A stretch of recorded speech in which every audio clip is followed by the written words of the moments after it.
In fact, events no de na ye kama na efe. Oba Facebook behwa. Utumi say events no na omo organizing ye. Baby omo ye no premises wo cry ye kama ne ade a. Big events Ghana. And omo organize this particular awards. The 6 Ghana Ministers of State Excellence Award. Eba so nanu ya 6 ya be na nsania etwamui. Na sa award no. Empanifo pi ena omo award e omo. Say the course wo no bi ni. Obetumi ava Facebook na wabehwe. This is what happened there. And some more course so e wo no. Ebinie. The Minister of Lands and Natural Resources, Honorable Emmanuel Ama Kofi Bua. So Purposely receives that on behalf of his boss. A demand for Beje on behalf of their bosses and Tiwe citations, the award plaques now on the money adina. Of the best performing ministers. The communication director at the ministry, position. These are some of awards so me pese who say ade no nya se bia on kan keke ade isiye so another one ensuni ebinim so ekoji awards no ubetumi aba Facebook na wabehwe this one bra Linda Oklu Greater Accra Regional Minister ono nso omo bo ni din.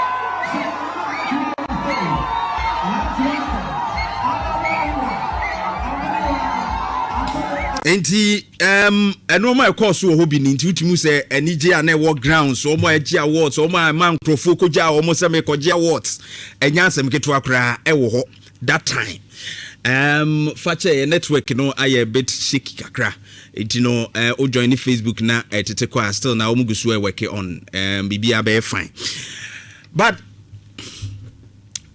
ade ba ko a me hwe wo sa award ye course wo mu yi Ma Melinda Oklu Greater Accra Regional Minister, Onya Best Regional Minister. Emmanuel Amakufibua, Minister for Lands and Natural Resources, Nya Best Performing Male Minister. Rita Akosuya Adena Kwabena Osri. Rita Akosuya J Awiti, Enya Eastern Regional Minister, Best Performing Female Minister. And ono ya Eastern Regional Minister, Onya Best Performing Female Minister. And Dokas Afo Toffee. And so best deputy minister, only a deputy minister for transport. Julius Nikwe Kote, CEO DVLA, Papai, na ne hun sembe brebe ebayi wononso best CEO award onyae.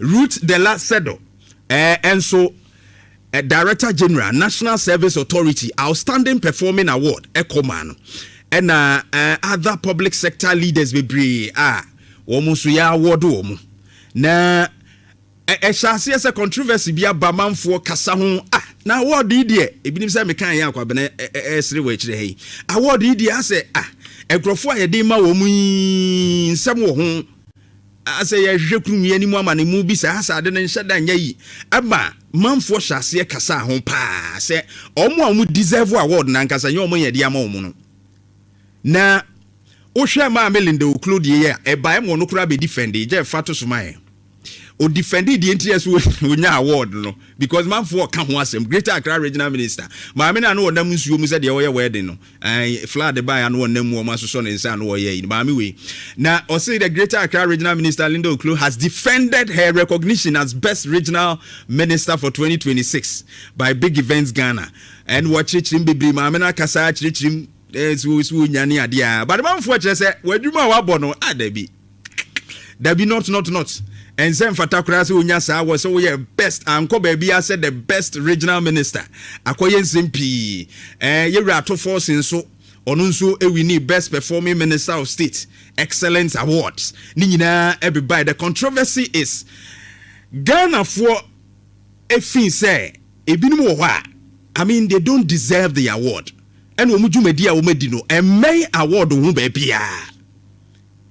Na eno ena mampani asue no ti eno ano mampani trofo. Etro krata tintin a wode aba bontin se sa award no ene da hoi. Edura ose sa award no mampani anyi ntum. Na point 4 no was His Excellency therefore directs that all ministers of state, chief executive officers of institutions and other political appointees refrain from participating in, sponsoring, endorsing, attending or accepting awards from such organizations unless expressly authorized by the office of the president. Eti mampeni se menyintum se mo be kona manfo bi private ayi bi anya ban de bi ana yi wo mo ya award a wo appointee we CEO we minister wo be ko se wo ko sponsor ana akra de hu hye mu ana akogye sa award mampeni se da bi mempesa se bibi sa be koso mpo a age se mo ma me approve from my office as mampani and san motumi akwa participate die ntia mampani ka point 4 no yatete Professor White na wono waka se wona wo siga wakasa wo se wo mo ya award the big events Ghana omo ba ne hoso nko be sponsorship wanya no mo yeso wontua 30,000 no mo pe 50,000 ontua 30,000 and san no mama no kwan create me abetena table in the award ne ade entrance is kasem bi ekom jo mususu se award ne nhyɛ da nye janim was at omo organize event no asiki for sika bi kura ansana na wo kɔ pani o da adwuma na no ɛkɔ no otumi sponsor wi ase ne ɛden a wo be hye na nimonyam kakra wo ɛwo ho esu bi ya no deserve it people are suspecting say Sierra Professor White edisa secret yaba bondi dia. It means that some of the CEOs in Nkrofo award womono a lot of them might have paid money and almost sponsor the process intina ama womoji award na enwanwa Ghana fo kra dodo na approve say o ma ya adwuma bia no intina mampani krata ne say don't sponsorship. Some of them were asked to sponsor the event. It is omu wini award na beye bibia because Sierra Professor White no nso ni din wo so wini award akrata omo de man no zin din wo so wini award no say mo besere miska na mo beye say manya bia ma mo ne ade na mo yesa award ne beba na me kra me yesa me nye interested it is ade na nkasa na mu nhyada enna hoyie enna mampani hwa anhwe begu aban no animu ase ene na mamu animu ase nti wose ne na Appointees no bia ni so bia akra akose award bi cost word ne hu kohim bra Facebook Nhyira 104.5. This is the release from mampani akache na Jeff Safama mebiem aligning in Chensa. Now, or say, His Excellency the President wishes to emphasize that in due course the presidency will undertake a comprehensive review of performance of ministers and chief executive officers. The findings of this review shall constitute a key basis for decisions relating to retention in office, reassignment of responsibilities, and any future cabinet or executive restructuring. Edro. Entimampeni say no. And one form on Kosha word muna. Onu mampani ewo kwan obefa so obehwe de wabɔ ne ho mmɔden ya adwuma pa na no ne be kyerɛ sɛ enipa no bɛkɔ so atena hɔ as a minister as a CEO anase ye be reassign ye de ne bɛkɔ ba bi foforo anase mpokura ye bɛgye ne tumi na firi ne nsam ayi ne tu akodwa o mo ho mmɔden a. That is what mampani krata no ka entinya obi award obe organize won nkyɛn na mawutiri munya wo de sɛ wo ya appointee me ye adwuma saa na mampani ka tu ko je award bi te say Dr. UN Mudi Akokoa big events abaye de ama na utiri mu ada ayo de a wo se ono ne de ode be ye no party manifesto ne da ho and ono anso wo plans bi a ewom nti wo read a release ni nyina is there omo kan so wo manifesto omo implement a lot of them obehwe na mamuo no so hyehye odi agu ho. It is a warning to the appointees. Now edian ene ha adwen wewem point 7 ne de makan a kire say eye den a reshuffling enche ebeba because e wo krata yi mu mampani dia to ho obe reassign obe yi bi so adi na the problem I want to say events ya organize yi enye the first time near big events omo organize sa award. In fact, omo 5 times when is a tosu 6. Na na do dan kwa Akufo-Addo apens omo 5 times for 5 years. Omo this is the 6th edition. What is the problem now? Eno na me twi mampani John Dramani Mahama wadwena si so say, Mr. President, the award is not the problem. tie enya award no na problem no, but incompetence within your appointees na the problem. That's why Ghanaians are complaining. Ma mention what there wa appointees ni bi mo ho modern ebi abon wo mu dwumadi a mu di ne mfa enu nti ena omuji award no dede eba ho. Ask yourself, say adenti ne we the 6th edition. Adenti na ye first, second, third, fourth, fifth ye we the dede aba ho bebre. Ask yourself why. It's not about the award. The award is not the problem. Private organization bet me organize the award. In fact, media imu private for na organize bebre no ma be one award no me ama journalists bi we no me ama wait government bet me any there but private agencies no me omo there e dey motivate nipa enye wrong. The award is not the problem, but on crofo no your appointees ne e be incompetence and the man crofo hu ni say na award ya wo koji di pa no ya o deserve this award no. So Mr. President, reshuffling no kra watch it. The earlier you reshuffle from DCs, CEOs, regional ministers to other sector ministers, no, the better. Because once they there Banachira will say there's a problem which Ghanaians are keeping almost for me opinions about our appointees and that. And that's why some of them a receiver is bringing a problem. The award has been there for 5 years. Yeah, first, second, third, fourth, fifth. What is the issue? It's not about the awards. But don't talk only be more clearly. It's a clear signal that Ghanaians are already forming opinions about the performance of your appointees. And 2028 would justify the final award. Yeah, that is a vote. That is the biggest award ever, whether they will award the entire NDC or not. Man for about 2028. It is an award we create because CIN said there is a problem. Can you say the opinions that are formed already will decide 2028? Yanko eka 2.5 years there. So you need to take action now because they are just there. And I'm a catcher say no slogans no and we need elections we deliver the better. Dibia meka me say 24-hour economy ne wa obeke kan na ye because na MPP na ne ho ye hidada. They were underperforming. They were amemwo na nkoye na nadora nko Akufo-Addo 2024 na nkoye ti Ghana for kire say mo performance nye enti award a ye de be ma mo ne se mo nkotire kire na NDC for mra enti 2028 Ghana for more opinion about how you are performing your governance, including what appointees you made omudi nyina omo ya arrogant ahomaso omumu ni pa bia o ka asem omuntie de ompe na omo ye sankrofo nyina Ghana for hwe to reward you in 2028 or reject you in 2028. Na we echre ade bi media yewra to forcing ni di ba mu no anya me nwanwa bebre, and there are people like Ato Forcing, I mean omo ye adwuma, Samuel Okudjeta Blakwa, foreign affairs or boy adwuma, governance aboda road minister onam just a walk around so shesa acquire contractors eja no ho ne ade me hu some of the year he say kra de edi omde ama no kra koye action minister contractors ni bi wa force o msa acquire e bia de da ho a o mgisika o nyanyina o nkoso nye governance aboda road minister Ghana fo nyina bedi adanse said that man is active on the grounds enya office near condition bo to see we or born home modern and they say taking management to handle certain situations.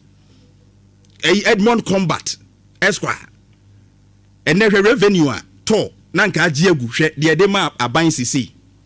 O must start here or make it profit. Gold Board Sami Jamfi is also doing his part from that time. Say awards ni bi ne koma. Some of these people are, I don't have a problem. Disappointments is where womu kakra. Some of the appointees, Sam George, and I remember acquire bam kakra. Now so abetra Sam George communication. The way Abanti esi kasa pa in opposition in no normal be an worker. Ne oji appointment we say some of the things Charlie enkoye. Eric Opoku agric ohwe said ye ono so baaye no waka agric ho asem ye yi a na no ni mahu se ye won finance minister sika ye se de ama no won so se ye mai eni ade nti se obi na sabotage no se de ye nyehu na adwuma ni yi in the agric sector. Eric Opoku said ye papa no nimdie sitie wa agric mu ne said ye osika sai ni opposition ye hu ni ye John Jenapo na anu ya na eja ase no ma ye sisi ntimi me ma ke na me ntimi ma ne bebre. Haruna Idrusu, seeing him as a minority leader and there about Okasa ya ni adie na wo hwe reforms ananke wona dwene mu se ye de bo o man ne tumpon na nei se wo hwe ni delivery in terms of education na me hwe se enhye da nu the satisfactory level. Emmanuel Amakofibu ye be ko galamse ye nsa ase ye save ye say anyenese aye bibie ho. These are people who have also disappointed in terms of say one performance. Now these people they are just wasting your time. This means these people are wasting your time. Sa Appointees way Joseph Bukari Nipi, transport minister. They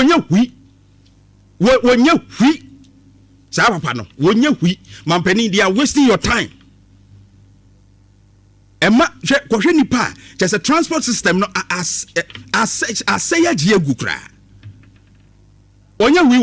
transport and works and housing. Kenneth Gilbert Papa we also there no but dear partner we no works and housing any tumedi and never there no sector Ablazifa Gomashi nanu ya ye bedi bronya was mato tourism ayimu wo mu ni left and right chese me say sankrofo we no no na nanu ya nso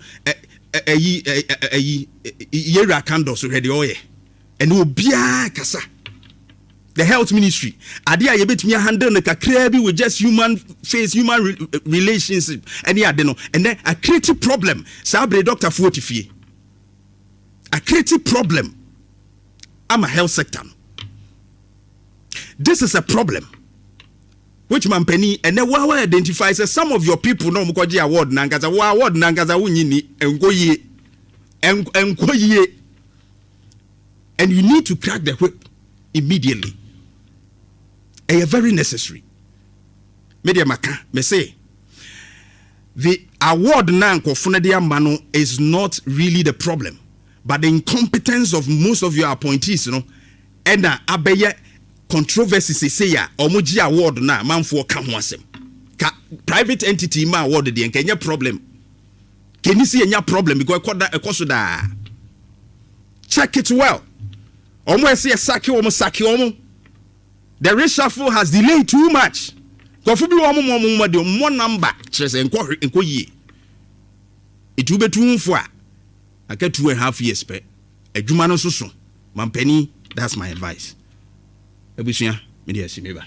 Oh yeah! Come on! Nhyira 104.5 FM.